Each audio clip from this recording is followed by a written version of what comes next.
आपका match winner एक है बैटिंग के अंदर, आपने उसको बाहर निकाल दिया एक मैच खिला के।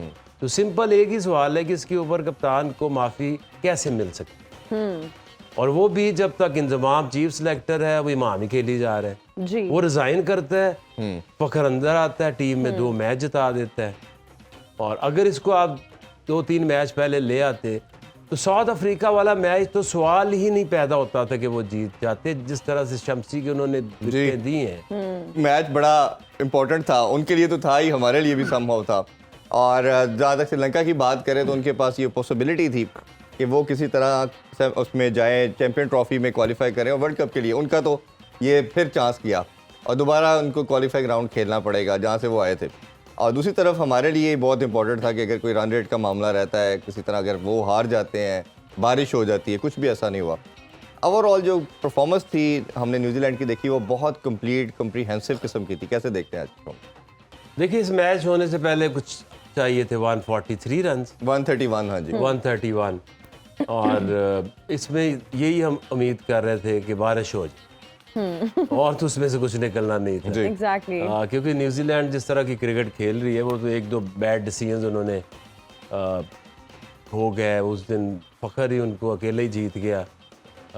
तो पाकिस्तान ने जो क्रिकेट खेली है, इनको ये डिज़र्व करते ही नहीं थे सेमीफाइनल। बिल्कुल ठीक। ऐसे कभी कभी हो जाता है कि आपको तुक्का लग जाए, बट ये वो टूर्नामेंट है जिसमें आपने 9 मैच खेले। ये तो 2 पूल होते हैं, कोई बारिश आ गई, कोई एक दिन अच्छा गुजर गया। इसमें तो जो अच्छी है वो अच्छी है, जो बुरी है वो बुरी साबित होगी। बिल्कुल ऐसे ही। लेकिन सवाल ये है कि अब जो कप्तान है उससे एक ही मेरा सवाल है कि जिस दिन इंजमाम ने रिज़ाइन किया है चीफ सिलेक्टर, तो नेक्स्ट मैच में ही फखर क्यों खेल है? और वो 5 मैच वो ना तो वो अनफिट था, ये जो 5 मैच उसे बाहर रखा गया है, इमाम को खिलाया गया है, तो इसका जिम्मेदार कौन? अब और छोड़ दे जी, हम किसको क्रिटिसाइज करते हैं, किसको नहीं करते जी। अब वो आया है, फखर आया है, तो आपको 4 पॉइंट्स मिले हैं जी।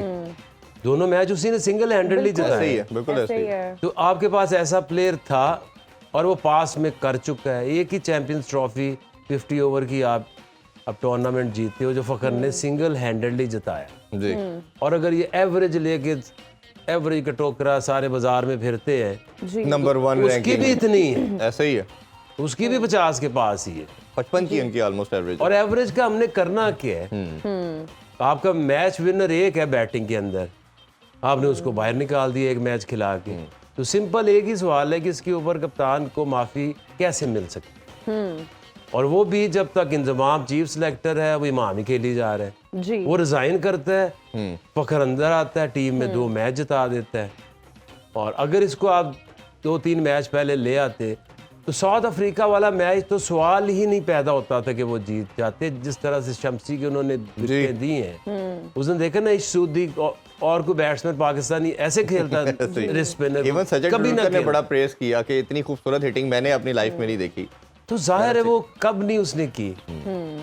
हम तो 7 साल से हमारा एक्सपीरियंस है, 7 साल में हमने दुनिया के एबी डिविलियर से लेके पता नहीं कौन कौन से प्लेयर रखे हैं। फखर ऑलवेज हाईएस्ट रन गेटर। ऐसे ही है, बिल्कुल ऐसे ही। ऐसे प्लेयर्स को तरीका ये होता है कि हम जैसे PSL में उसको डील करते हैं कि देख 10 मैच है फखर, 2 मैन ऑफ द मैच, क्योंकि अगर एक अकेला प्लेयर आपको 4 पॉइंट्स दे दे तो बाकी भी तो आपने किसी काम के लिए रखे हुए हैं ना जी। तो ये अगर शुरू से कहते फखर के फखर 9 मैच है, दे 2-3, वो अकेले ने आपको 6 पॉइंट दे दे। बिल्कुल ऐसे ही। और ये सिर्फ और सिर्फ पाकिस्तान अगर इस पोजीशन में है और सिर्फ कप्तान की डिसीजन मेकिंग की वजह से, और कोई वजह नहीं। बिल्कुल ऐसे आप सही ही कह है। रहे हैं। और चीफ सिलेक्टर की सिलेक्शन की वजह से, जिनको ये नहीं पता कि नया बॉल वाला बॉलर है कोई कि नहीं है। नहीं है। तैयब ताहिर लड़का था, उसको नहीं खिलाया। अभी देखें आज भी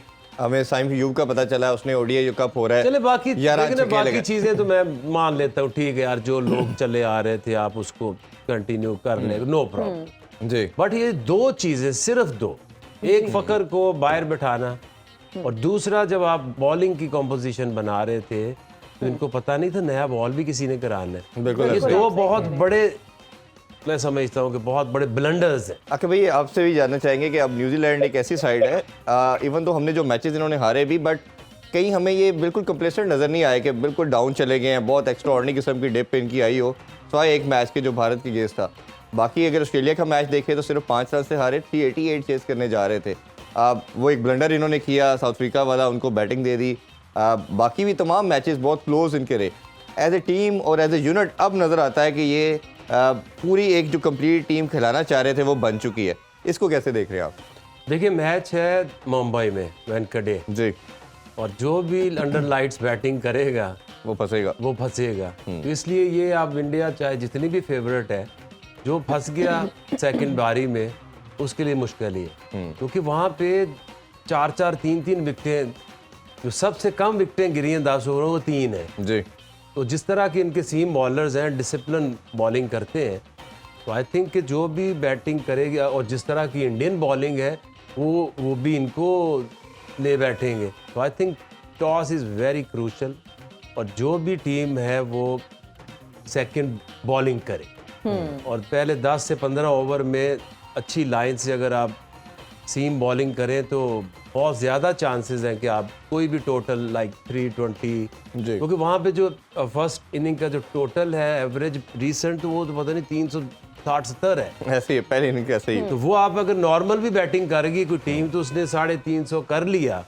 तो सेकंड बारी में नहीं होना। और किसी के पास मैक्सवेल भी नहीं है। और दूसरा अच्छा वहाँ हो क्या रहा है कि देखिए कि पहले 12-15 ओवर बॉल मुश्किल होता है, उसके बाद एकदम से थोड़ी सी ड्यू पड़ती है, बिल्कुल ना स्पिन होता है और एंड में डिफेंड नहीं होता। आपने जो फायदा उठाना है न्यू बॉल से डैमेज कर लें, 3 विकेटें आप ले लें, आपके रन्स बने हो 330-40, तो बहुत ज़्यादा चांसेस है कि आप वो टोटल डिफेंड कर सकते हैं। बिल्कुल। और इजहार से हम ये जानेंगे कि आज के मैच के नताइज के बाद आप क्या समझते हैं, अब कोई चांसेस हैं पाकिस्तान के लिए सेमीफाइनल में जाने के?